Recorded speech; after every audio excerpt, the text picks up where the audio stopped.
첫 번째, 반드시 이 내 육신이 죽어야 됩니다. 내 육신이 죽지 아니하면 영의 세계는 들어갈 수가 없습니다. 그런데 이 육신과 육신 또는 이 몸은요, 항상 세상과 연결되어져 있어요. 그러다 보니까 이 세상은 요한복음 우리 예수님께서 이 14장 31절에 말씀하시거든요. 바로 이 세상 임금은 내게 관계할 것이 하나도 없다고 그러셨어요. 그러니까 이 세상 임금이 뭐냐? 요한일서 2장 15절에 보니까 이 세상에 있는 것들을 사랑하지 말라 이렇게 말씀하셨어요. 요한이 또 이런 얘기를 해요. 그래서 이 세상은 하나님과 관계가 없어요. 우리가 사랑해야 할 것은 세상이 아니라 바로 삼위일체 하나님을 사랑하고 가야 합니다. 그래서 내 몸을 그러면 아니 목사님 어떻게 하면 몸을 죽일 수 있습니까? 이것은요 바로 이 예수 그리스도를 영접하는 것입니다. 이 요한복음 말씀을 보시면 이 3장에 니고데모에게 3장 3절 또 말씀 보시면 니고데모에게 내가 물과 성령으로 거듭나지 아니하면 하나님의 나라에 들어갈 수 없다. 그러니까 즉 거듭나야지만이 이 거듭나면 우리의 영혼뿐만 아니라 몸도 거듭나게 돼 있어요. 그러니까 이 마치 그 빌립보서 3장 21절에 보니까 우리의 낮은 몸을 그리스도의 영광의 형체까지 변화시키신다고 그랬어요. 무슨 말이냐? 여러분 조금 집중해서 들으셔야 돼요. 뭐냐면 우리의 몸 자체도 변화가 일어나요. 그러니까 이 몸의 변화가 일어나니까 언어의 변화가 일어나는 건 당연한 겁니다. 그래서 예수님 믿는 사람은요, 일단은 언어의 변화가 오는데 어떤 언어가 우리 가운데 일어나는가? 쉽게 말하자 거듭나면요, 생명이 들어오는 거예요. 그러니까 여러분 이 말씀이 생명이 딱 들어와 버리면 이제는 이 생명에 반응하기 시작하고 그러니까 이 물질이나 이런 개념이 아닌 거죠. 이 물질의 개념이 아니라 여러분 타종교는 물질과 연결되어져 있어요. 근데 어느 날 이 기독교가 물질과 연결되어지고 있다는 거예요. 이 무엇을 의미할까요? 그런데 예수님 당시에도 이런 이 도전은 계속 있었어요. 왜냐하면 가룟 유다가 예수님을 은 30냥에 팔아버렸거든요. 그러니까 예수님 당시에도 가룟 유다 같은 사람들은 이 물질의 도전을 계속 받고 있었다는 것이죠. 또 예수님이 십자가에 죽으시고 이 사형을 당하시고 이제 매장이 됐습니다. 그때 이 베드로가 시몬이 말합니다. 나 물고기 잡으러 간다. 그 물고기 잡으러 가는 게 뭐예요? 그가 버렸던 그물과 배를 다시 움켜잡기 시작하는 거예요. 여러분 우리가 은혜 떨어지잖아요. 그러면요, 여러분 첫사랑을 딱 받으면 예수님이 좋은 걸 어떻게 합니까?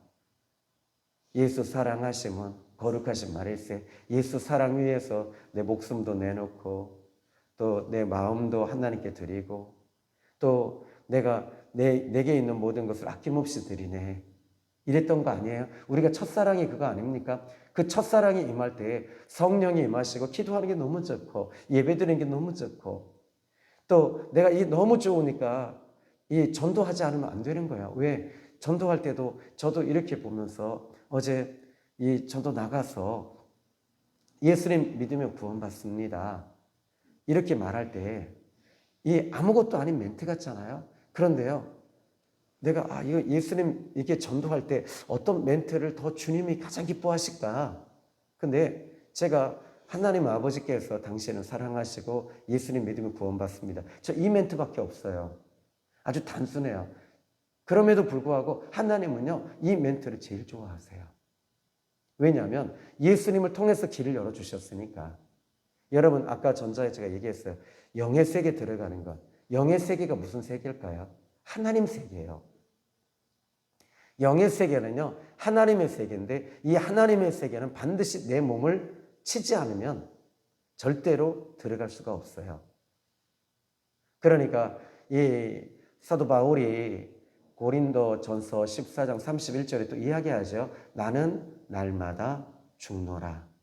내가 이 그리스도 안에서 이 자랑하노니 나는 날마다 죽노라. 이렇게 말합니다. 그는 이 영의 세계 비밀을 알고 있었던 사람이 바울이었어요. 그러니까 나를 죽이지 아니하고는 여러분 이 영의 세계나 하나님의 세계에 들어갈 수가 없어요. 그래서 요한복음 3장 3절에 니고데모에게 우리 예수님께서 물과 성령으로 거듭나지 않으면 하나님의 나라에 들어갈 수 없다. 이렇게 말씀하셔요. 그러니까 이 거듭나지 아니하면, 그래서 거듭난다는 게 뭐냐면 반드시 내 육이 죽어야 돼요. 근데 육이 죽는다고 해서 뭐 우리 몸을 죽이는 이런 것이 아니라 바로 몸의 소욕을 죽이는 것입니다. 몸의 소욕에서 일어나는 것들은요, 이것은 음란과 정욕과 분노와 다툼과 거짓말과 이런 것들에 대해서 바울은 이야기를 하거든요. 그러면 오늘 이제 이 요한일서를 여러분들이, 저는 그래요. 이 요한일서를 지금 이렇게 아침마다 이 강해를 한 절씩 한 절씩 이렇게 하면서 여러분들이 좀 배우셔야 되는 것이 아니라 이건 들어가셔야 될 부분이에요.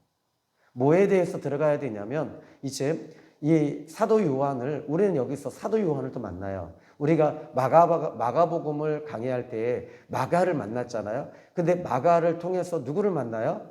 예수님을 만나는 거예요. 예수님을 만나니까 우리가 답을 찾을 수 있는 거예요. 근데 사도 요한을 통해서 영의 세계에 들어가는 비밀과 비결을 우리가 배우는 거죠.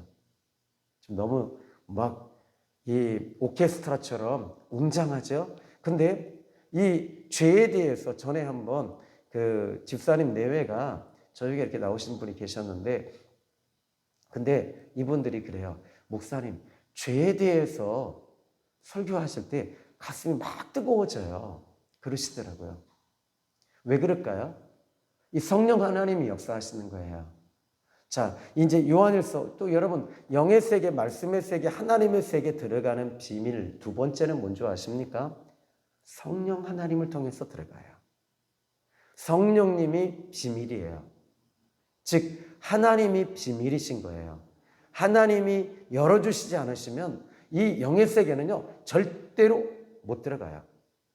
근데 하나님이신 예수님이 이 땅에 오시면서부터 이 땅에 이제 하나님이 이 땅의 역사 가운데 육신의 몸을 입고 이 땅에 와버리신 거예요. 그러니까 어떻게 되냐면 그때부터 이제 드러나기 시작을 하는 거예요. 뭐가, 예수님이 이 땅에 오시면서 뭐가 드러났죠? 여러분 귀신 들리며 이 구약 성경에서 귀신이 사람 속에 역사하는 이런 모든 것들이 드러난 적이 없어요. 다 이 보니까 이 사단은 밖에서 움직이는 줄 알았어요. 근데 보니까 예수님 당시에 딱 예수님이 빛이시고 하나님이신 예수님이 딱 오시니까 이 귀신 들린 사람들이 이 귀신이 들끓기 시작하고 사람 몸에서 막 역사가 일어나면서 나오기 시작을 하는 거예요. 이게 뭘 의미할까요? 여러분, 이 사단은요, 이 귀신, 악한 영들은요, 사람 몸속에 들어와 있어요. 근데 여러분에게는, 이게 우리에게는, 아, 나는 목사님, 내가 예수 믿고 구원받았는데 귀신이 내 안에 있습니까? 그런 것이 아니에요. 그런 의미를 말하는 게 아니에요. 그래서 이 사단은요, 사단은 우리를 통해서 움직이려고 하는 이런 강한 습성이 있어요. 근데 하나님께서도 우리 안에 들어오시기를 원하세요. 요한복음 1장 12절에 영접하는 자, 곧 그 이름 믿는 자, 하나님의 자녀가 되는 권세를 주셨다. 바로 주님이 우리 가운데 들어오시는 거죠. 그것을 어떻게 해요? 성령 하나님이 내 안에 임하시는 거지요. 자, 이제 오늘 본문 말씀을 좀 볼까요? 아까 제가 두 가지 얘기했어요. 영의 세계에 들어가는 방법, 첫 번째 뭐였죠? 네, 잊어버리셔도 돼요. 나를 죽여야 된다. 나를 죽이는데 어떻게 죽이느냐? 여러분, 금식으로요? 못 죽여요. 기도로요? 못 죽여요. 철저하게 그러니까 사도 바울이 갈라디아서 2장 24절에 내가 그리스도 안에서 나는 날마다 죽노라 또 이렇게 말해요. 내가 그리스도와 함께 살았으니 하면서 이제 내 안에 사시는 분은 예수 그리스도가 내 안에 사신다. 나는 죽었노라 이렇게 말하거든요. 그리스도에게 십자가에 못 박혔다. 십자가에 못 박히는 것입니다. 그러니까 주님을 믿는 순간부터 일단 내가 죽어야 돼요. 그러니까 이게 여러분, 내가 죽지 않으면요, 시끄러워져요. 그리고 제일 먼저 일어나는 게 합리화예요. 모든 걸 다 내 편에서 모든 걸 해석을 해요. 모든 것을 다 내 편에서 해석을 하고 내 쪽에서 모든 것들을 다 응답까지도 다 내 쪽에서 만들어냅니다. 참 무서운 얘기입니다. 두 번째는요, 바로 나를 죽이는 방법. 두 번째는 어떻게 한다고요? 성령님께 답이 있다. 그러니까 이 성령 하나님이 내 안에 임하실 때, 기름 부음, 여기 이제 성령이 임하실 때 요한일서 2장 27절에 보니까 너희는 주께 기름 부음이 너희 안에 거하나니, 그러니까 기름 부음이 너희 안에 거하셔요. 성령이 우리 안에 거하시니까. 그러니까 성령이 우리 안에 거하심으로 인해서 그 성령의 기름 부으심이 너무 기쁜 거예요. 그러니까 이 육의 소욕을 먼저 막 죽이기 시작을 하는 거예요. 이 성령 하나님이. 왜냐하면 우리 또 로마서 8장 9절에 보니까 만일 너희 속에 하나님의 영, 성령이 거하시지 아니하시면 그리스도의 사람이 아니라고 그랬어요. 그러니까 너희 속에 하나님의 영이 거하시면 육신에 있지 아니하고, 영이 내 안에 있으면 육신에 있지 않는 거예요. 하나님의 영에 있나니 누구든지 그리스도의 영이 없으면 그리스도의 사람이 아니니라. 이 말씀이요, 이 로마서 8장 9절이요, 정말 위대한 말씀입니다. 자, 이제 오늘 2장 1절, 여러분 이 죄에 대해서 이 사도 요한은 계속 언급하고 이야기하고 있습니다. 자, 오늘 다 이제는 여러분 제가 짚어드렸죠. 첫 번째, 영의 세계 들어가는 게, 영의 세계가 뭐라고요? 예, 고마워요. 하나님의 세계다. 또는 하나님의 세계가 뭐냐? 말씀의 세계다. 그러니까 여러분들이, 우리가 이제 제가 불을 끄지 않는 이유가 있죠. 그 말씀을 암송하라고. 그러니까 여러분이 기도할 때 보면요, 말씀을 암송하는 사람의 기도하고요, 그냥 기도하는 사람은요, 달라요. 이 말씀 기도, 말씀의 세계는요, 영의 세계와 아주 밀접하게 움직이고 있습니다. 하나님이요, 말씀으로 천지를 창조하십니다. 또 예수님이 말씀이셨다라고 요한복음 1장 1절로 이 3절에 이야기를 합니다. 태초에 말씀이 계시니라. 근데 요한은 이 부분에 대해서 정확하게 짚고 있어요. 그래서 이 말씀의 세계가, 여러분들이 말씀을 암송하기 시작하면 이게 오늘 하루 그 한 절이 막 쫓아다닌다 그랬잖아요. 근데 그 정도가 아니에요. 이 말씀이 천지를 창조하셨기 때문에 이 창조의 역사와 기적의 역사와 능력의 역사가 이 말씀을 통해서 지금도 움직이고 있어요. 근데 이것을 딱 보는 순간에 제가 간혹 희한한 은사나 능력이 나타날 때가 있어요. 그게 무엇인가 봤더니 말씀이었더라고요. 말씀의 비밀이 있어요. 그 말씀의 비밀 속에 요번에 제가 우리 장인어른 같은 경우도 머리에 제가 아산병원에서 암이라고 막 난리 났었잖아요. MRI 찍었는데, 근데 아무리 기도를 해보고, 왜 장인어른을 위해 기도하는 게 아니라 장인어른 뇌 속까지 막 파고 들어가려고 하는 거예요. 어떻게 파고 들어갈 수 있겠어요, 제가. 그죠? 그런데 영으로, 말씀으로, 기도로 들어가 보면 없는 거예요. 다른 거예요, 이게. 글쎄 이게 뭘까? 제 아내한테 얘기했어요. 암이 아닌데, 종양이 아닌데. 이상하다. 그리고 계속 기도할 때마다 그냥 기도하는 게 아니라 하나님께 직언하면서 보좌 위에 올라가서 하나님께 계속 기도하면 지금 하나님께서 어떻게 하실까? 근데 이런 생각이 드는 거예요. 평생 40년 동안 목회를 하시면서 40년 목회를 하시면서 하나님께 수고하셨구나. 그래, 이제 쉴 때가 오신 것뿐이구나. 그러면서 요번에 저희 장인어른 때문에 우리가 저희 집안 전체가 무슨 생각을 했냐면 다들 신앙이 성숙해졌다는 거예요. 저도 그렇고요. 여러분, 이건요, 성숙이 아니라 익어가는 거예요. 익어가야 돼요. 여러분, 가장 아름다운 향기가 있는 것이 있지요? 어떤 향기가 가장 아름다워요? 꽃 향기가 참 아름답다 그러잖아요. 근데 꽃 향기보다 더 아름다운 것이 있습니다. 과일 익어가는 냄새입니다. 과일 향기가 가장 아름다운 향기입니다. 생선도요, 살아있을 때는요, 비린내가 안 나요. 죽었을 때 비린내가 납니다. 그런데 마찬가지입니다. 우리가 죽을 때요, 진짜 그리스도의 향기가 그때 나와요. 고린도 후서에도요, 너희는 그리스도의 향기라고 그랬어요. 여러분이 계시는, 여러분들이, 어떤 분은 또 그러시더라고. 저도 그런 경험을 많이 해요. 뭐냐면, 기도하다 보면, 이 백합 향기가 막 풍길 때 있어요. 근데 아무리 까디줘봐도 백합을 강단에 놓은 적이 없는데, 근데 이런 향기가 막 나요. 이게 무엇인가 보니까 그리스도의 향기더라고요. 샤론의 꽃 예수 하면서 이 샤론의 꽃 향기가 쫙 날 때가 있어요. 근데 또 어떤 사람은 딱 기도하잖아요. 그러면요, 비린내가 나는 분도 계시고 썩은 내가 나요. 근데 오늘 살아있는 사람들은, 여러분, 왜 그리스도의 향기가 날 수밖에 없느냐? 내 안에 예수님이 계시니까 예수의 향기가 날 수밖에 없어요.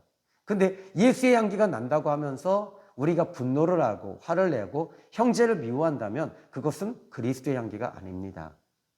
요한일서 2장 11절에 그의 형제를 미워하는 자는 어둠에 있고 어둠을 행하며 갈 곳을 알지 못하나니 그의 눈이 어두워 갈 곳을 알지 못한다라고 이야기를 합니다. 그러니까 이 미움이 딱 있는 사람은요, 일단 어두워요.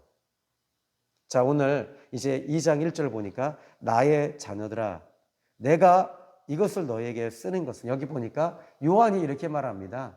요한일서를 받고 있는 이 편지를 읽는 수신자 또는 요한일서 공동체의 성도들에게 이것을 내가 이 요한일서를 쓰고 있는 목적이 분명하다는 거예요. 여러분, 신앙생활은요, 목적이 분명해야 돼요. 어떤 목적이죠? 축복받는 목적이 아니에요. 어떤 분이 그러시더라고. 우리 조신영 목사님의 교회, 그때는 아름다운 교회니까 이 아름다운 교회 물질이 다 쪼그라든다고. 아닙니다. 영이 살아납니다. 아멘. 영이 살아나는 것이 목적이에요. 쉽게 말하자면 우리 신앙생활의 목적이 뭐냐라고 했을 때 돈이 목적이 되면 안 돼요. 돈은요, 그냥 있으면 하나님께 영광이고 없으면 감사하고, 그러면 하나님께서는요, 물질은요, 붙여주십니다. 그리고 어떤 분이 그래요. 어떤 교회 갔더니 물질에 축복을 받았어? 아니요, 그렇지 않아요. 하나님께 심으니까 하나님께서 갈라디아서 6장 9절의 말씀 보니까 너희가 무엇으로 심든지 그대로 거두리라고 했으니까요. 그러니까 물질의 축복 받기를 원하시면 물질 심으셔야 돼요. 여러분, 응답받기 원하시면 기도로 심으셔야 돼요. 이 심음과 거둠의 법칙은 반드시 있습니다. 그래서 여기에 사도 요한이 이 요한일서를 쓰는 목적에 대해서 5번 얘기를 해요. 내가 너에게 이것을 쓰는 것은 하면서 계속 강조하는데, 여러분, 예수 그리스도가 우리 신앙생활의 목적이 되어야 됩니다. 아멘. 이것에 조금이라도 벗어나면 안 돼요. 목사도요, 예수 그리스도에서 벗어나면 그거는 타락한 겁니다. 예수님에게서 조금이라도 벗어나면 타락이에요. 물질을 붙잡기 시작하면요, 여러분, 주의 종들은요, 추해지기 시작을 합니다.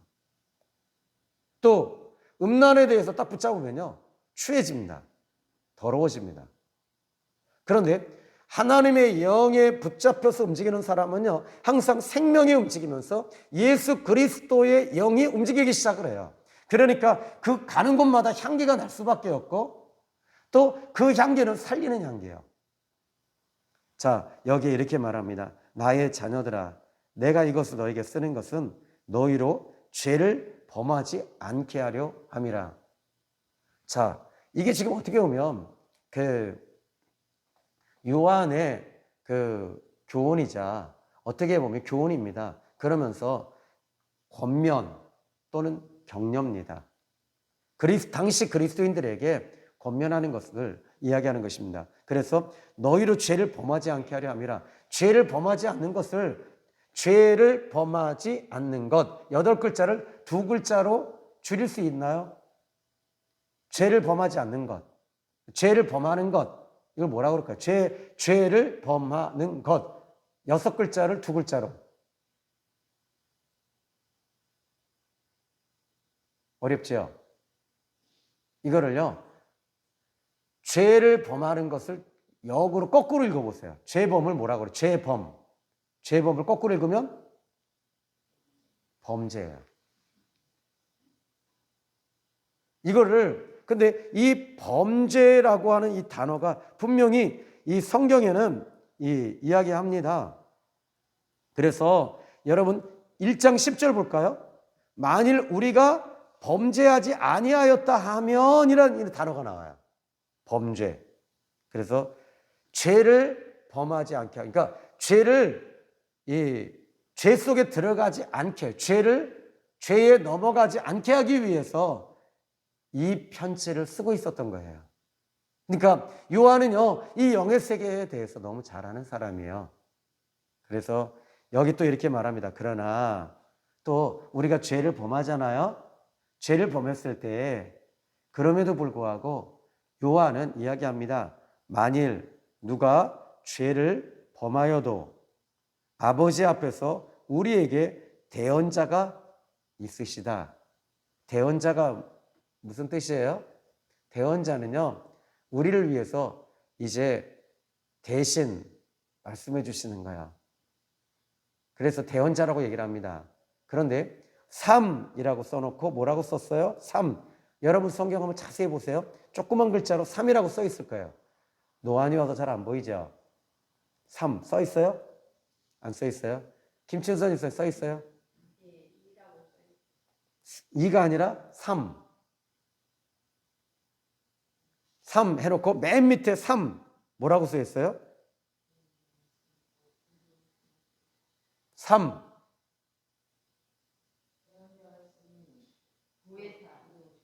그렇죠. 그러니까 3이라는 글자가 딱 써 있는데 3을 맨 밑에 3자를 보는 거예요. 그 밑에 보니까 보혜사라고 써 있어요. 이게 뭐냐면 이것을 성경에 이제 도움을 좀 이게 밑에 해석을 좀 이게 간단하게 해놓는 거예요. 그래서 다른 번역서에는 보혜사라고 이야기한다라는 뜻입니다. 그러니까 보혜사가 무슨 뜻이죠? 보혜사는요, 이 보혜사 말 자체가 보호해 주시고 은혜 가운데 우리를 이렇게 따뜻하게 품어주신다. 그래서 성령을 보혜사라고 얘기를 해요. 또는요, 예수님이 요한복음 16장의 말씀 보시니까 또 다른 보혜사를 너희에게 보내시리니 그랬어요. 그러니까 또 다른 보혜사라면 뭐예요? 보혜사가 그럼 여럿이야? 무슨 말이죠? 예수님이 보혜사이셨어요. 왜 보혜사이셨냐면 예수님이 33년 공생애 동안 함께 하신 것 자체가 바로 보혜사였던 거예요. 귀신을 쫓아내고 병을 고쳐주시고 이 먹을 것이 없을 때는 광야에서 이 떡과 물고기를 주셨어요. 그러니까 주님이 보혜사이셨고 또 다른 보혜사는 성령님이 또 다른 보혜사가 되시는 거예요. 그래서 따뜻하신 분, 우리가 죄를 범해도 여러분의 자녀가 죄를 지었습니다. 저도요, 어렸을 때 좀 개구쟁이였어요. 개구쟁이다 보니까 산에 가서 괜히 불장난 하다가 산불 내고요. 난리 났었어요. 아유, 겨울에 추우니까 이렇게 애들하고 이렇게 하고 있다가 내가 야, 이거 불 피자 해갖고 불 피웠는데 이게 갑자기 바람이 부니까요. 확 번지기 시작하는데 이걸 못 잡겠더라고요. 그래서 어떻게 해요? 막 발로 막 끄다 보니까 할아버지 신발을 신었는데 할아버지 신발이 다 타버렸어. 그걸 어떻게 했냐면 과수원 한복판에다 갖다가 몰래 숨겨놨어. 땅 파갖고. 근데 우리 할아버지는요, 그걸 정확하게 찾으셔요.